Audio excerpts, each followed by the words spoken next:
அண்ணாட்டைத்தனமாக இதிலே வந்து விமர்சனம் செய்தது, எங்கள் மீது வழக்கு பதிவு செய்ய சொன்னது உள்நோக்கம் கொண்டது. அதாவது வண்டி இருசக்கர வண்டியின் மீது என்னுடைய கார் மோதியது அப்படிங்கிறதுக்கு எந்த ஆதாரமும் இல்லை.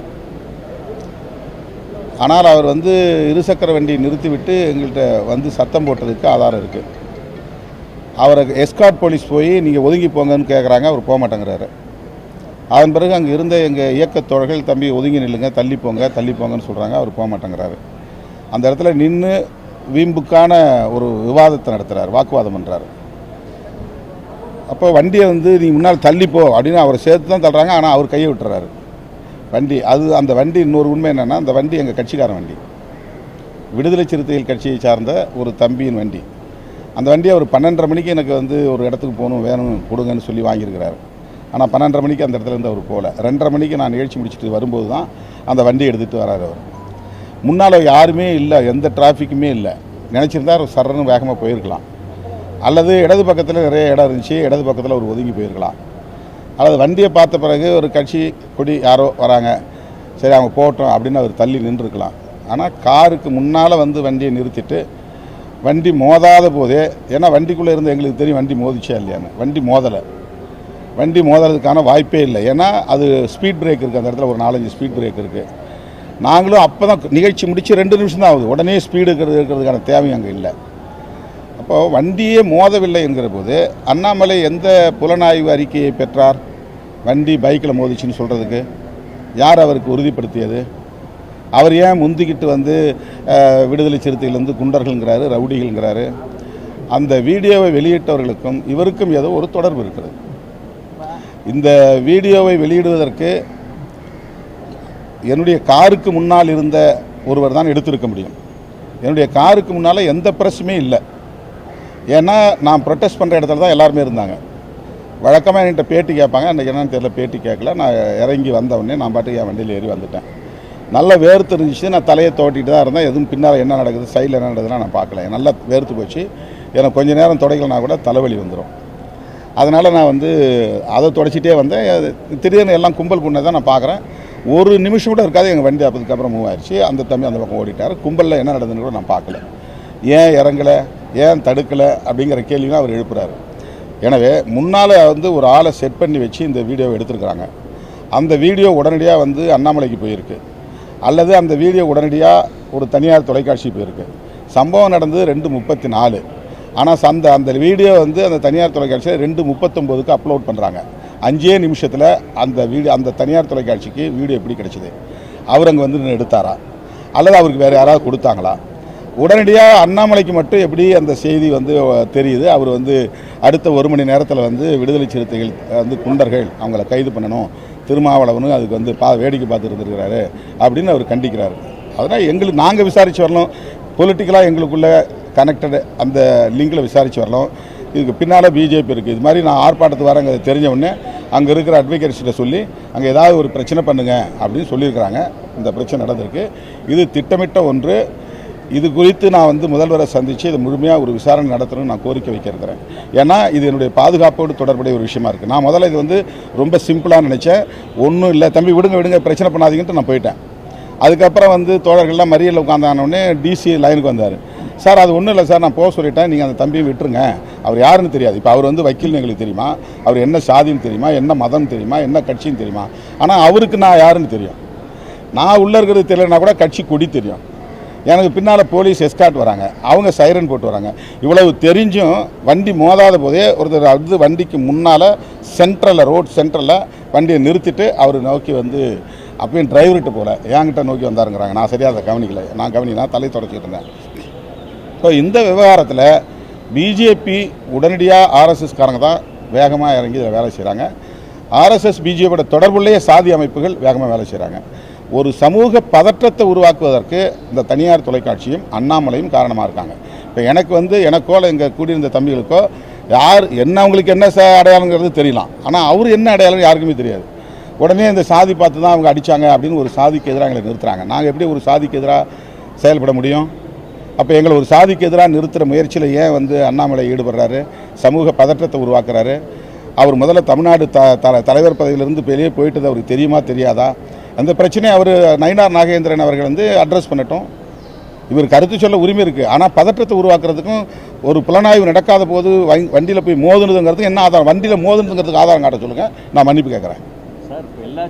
ஏன் எல்லா சேனல் மேலேயும் நாங்கள் புகார் கொடுக்கல?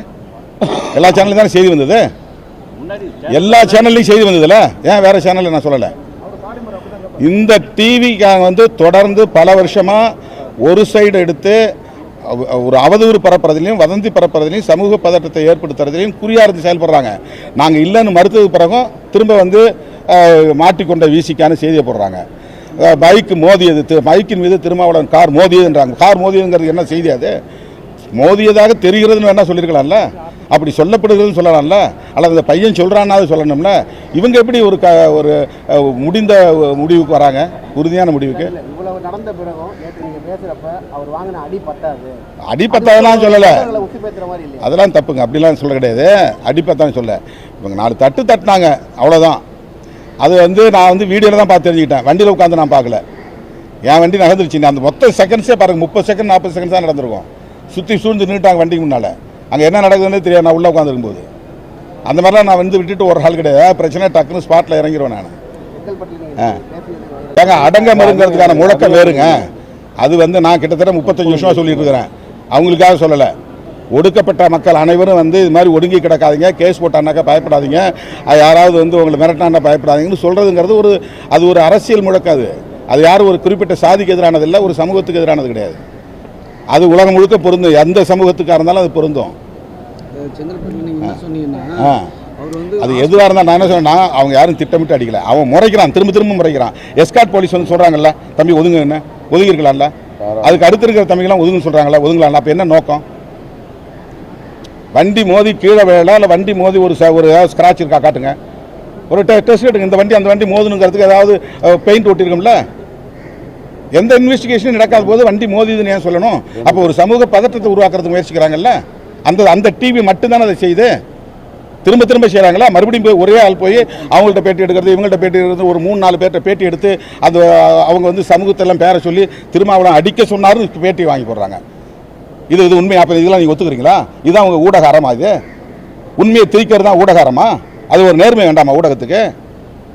ஒன் சைடு எடுத்து செய்வாங்க, அவதூறு பரப்புவாங்க, வதந்தியை பரப்புவாங்க, சமூக பதற்றத்தை பரப்புவாங்க. அதையெல்லாம் ஊடக சங்கங்கள் வந்து அங்கீகரிக்குது. அப்போ நான் ஊடகவியலாளர் பக்கம் நிற்கிறவன் தான். ஊடகவியலாளருக்காக எத்தனை முறை நான் போய் களத்தில் நின்றுக்கிறேன். நான் என்றைக்கு நிற்பேன், இன்னைக்கு நிற்பேன், நாளைக்கு நிற்பேன், அது வேற விஷயம். ஆனால் ஒன் சைடு எடுத்து வேலை செய்யக்கூடிய ஊடகங்களை நீங்கள் எப்படி வந்து அங்கீகரிக்கிறீங்க? பைக்கு மோதிக்கிறதுக்கு நீங்கள் ஆதாரம் காட்டுங்க. மற்ற சங்கங்களாம் இன்றைக்கி என்ன கண்டிச்சிருக்காங்கல்ல, அந்த சங்கங்கள் எடுத்து இந்த ஃபுட்டேஜ் இருந்தால் எடுத்து காட்டுங்க. உன் கார் வந்து அதில் மோதிச்சு, அதனால தான் அந்த செய்தியை போட்டாங்கன்னு காட்டுங்க. நீங்கள் என்ன சொன்னாலும் நான் கேட்டுக்கிறேன், பொது இடத்துல நான் மன்னிப்பு கேட்குறேன். இல்லை, அவங்க வந்து என்ன கிரவுண்ட்ஸில் இந்த கோரிக்கை வைத்திருக்கிறார்கள் அப்படின்னு நமக்கு தெரியல. இதை நெரிசல் சாவு அப்படின்னு பொதுவாக எல்லோரும் சொல்லக்கூடிய நிலையில் அது நெரிசலால் ஏற்பட்ட சாவு இல்லை, புறநிலை தூண்டுதலால் நேர்ந்த சாவுகள் என்று அவர்கள் கருதுவதாக தெரிகிறது. அதனால்தான் இதை திசை திருப்ப பார்க்கிறார்களோ என்ற ஒரு விமர்சனமும் கூடவே எழுந்தது. விடுதலை சிறுத்தைகளும் அந்த விமர்சனத்தை வைத்தோர். நெரிசல் சாவு பிறரால் தூண்டப்பெற்று நடைபெறக்கூடிய ஒன்று அல்ல. தன்னார்வத்தோடு வரக்கூடிய தொண்டர்கள் ஒரு குறிப்பிட்ட எண்ணிக்கைக்கு மேல் அதிகரிக்கிற போது பல்வேறு சம்பவங்களில் நிகழ்ந்திருக்கின்றன. மகாமக நிகழ்விலே நடந்திருக்கிறது, கும்பமேளா நிகழ்விலே நடந்திருக்கிறது, பெங்களூர் என்று கருதுகிறேன் ஒரு கிரிக்கெட் விழாவின் போது நடந்திருக்கிறது, ஆந்திராவிலே அல்லு அர்ஜுன் திரைப்படம் பார்க்க போன போது அவரை பார்க்க வந்த இடத்திலே அது போன்ற ஒரு சம்பவம் நிகழ்ந்திருக்கிறது. இதுபோல கூடுதலான மக்கள் ஒரு இடத்திலே திரளுகிற போது, அந்த எண்ணிக்கை அதிகரிக்கிற போது அவர்களுக்குள்ளாக ஏற்படுகிற நெரிசலில் ஏற்படுகிற ஒரு துயரம் இது. அதிலே அவர்கள் வேறு என்ன கோணத்தில் இந்த கோரிக்கையை வைக்கிறார்கள், சிபிஐ விசாரணையை எதற்காக கோருகிறார்கள் என்று இன்னும் என்னால் புரிந்து கொள்ள முடியவில்லை. பாஜக தலைவர் என்ன சொல்லியிருக்காருன்னா, அங்கே விஜய் வந்து அங்கே போனால் அவர் வந்து கொல்ல வாய்ப்பு இருக்குது அப்படிங்கிற மாதிரி வந்து சொல்லியிருக்காரு. ஏற்கனவே கொலை நடந்திருக்கு, இவர் போனால் இவரும் கொலை செய்ய வாய்ப்பு இருக்குது. இல்லாத பொல்லாத கதைகளை கட்டுக்கதைகளை பேசுவதே அவரது வாடிக்கையாக இருக்கிறது. கற்பனையாகவும் யூகமாகவும் பல செய்திகளை அவர் பரப்புகிறார். அரசியல் செய்ய வேண்டும் என்பதிலே யாருக்கும் மாற்று கருத்து இல்லை. ஆனால் சமூக பதற்றத்தை ஏற்படுத்துவதில் அவர் குறியாக இருக்கிறார். தமிழ்நாட்டை பொறுத்தவரையில் மாநில தலைவராக நயினார் நாகேந்திரன் அவர்கள் நியமிக்கப்பட்டு பல மாதங்கள் ஆகின்றன. ஆனால் இன்னும் அண்ணாமலையே தான் தலைவர் என்கிற மனநிலையில் ஏதோ பேசிக்கொண்டிருக்கிறார். விஜய் அவர்களுக்கு இங்கே என்ன ஆபத்து ஏற்பட இருக்கிறது என்று நம்மால் புரிந்து கொள்ள முடியவில்லை. அவர் மக்கள் செல்வாக்கோடு இயங்கக்கூடிய ஒரு தலைவராக இருக்கிற சூழலில் அவருடைய உயிருக்கு ஆபத்து விளைவிக்கக்கூடிய அளவுக்கு என்ன சூழல் இங்கே நிலவுகிறது, அண்ணாமலை தான் விளக்க வேண்டும். சார், நிறைய கோரிக்கைகள் வைக்கிறார் நீதிமன்றத்தில் விஜய்.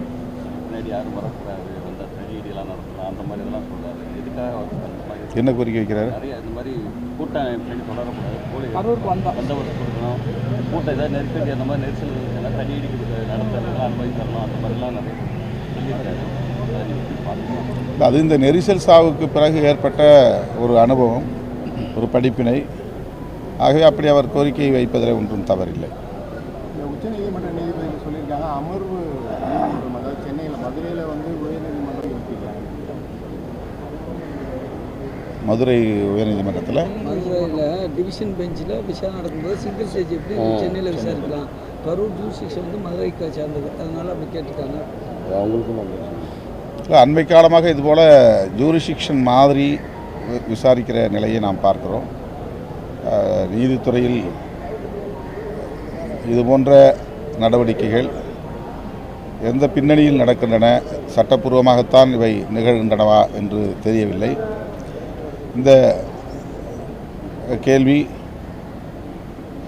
கேள்விக்கு உரிய நீதிபதிகள் தான் விளக்கம் தர வேண்டும். அவர்கள் எந்த அதிகாரத்தின் அடிப்படையில், எந்த சட்ட பின்னணியில் அதை செய்தார்கள் என்பதை அவர்கள் தான் விளக்க வேண்டும்.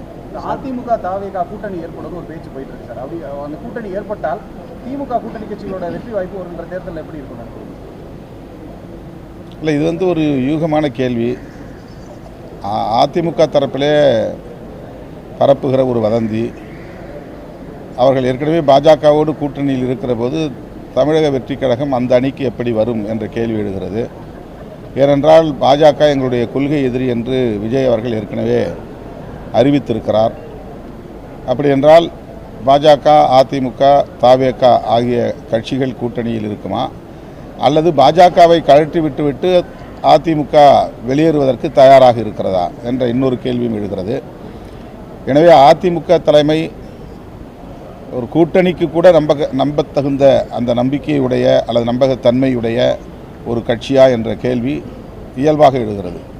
பாஜகவை கழற்றிவிட்டு அதன் பின்னர் தாவேக்காவோடு கூட்டணி வைக்க அவர்கள் தயாராக இருக்கிறார்களா?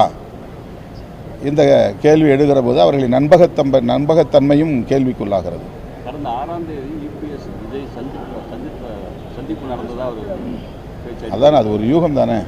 சந்திச்சாங்கன்னா சொல்லுங்கள், சந்தித்த பிறகு பேசுவோம். இப்போ உங்கள் வாகனம் மோதினதில் பிஜேபியோடைய தலையீடு இருக்குது, அவங்களுடைய சதி இருக்குன்ற மாதிரி சொல்லியிருக்கீங்க.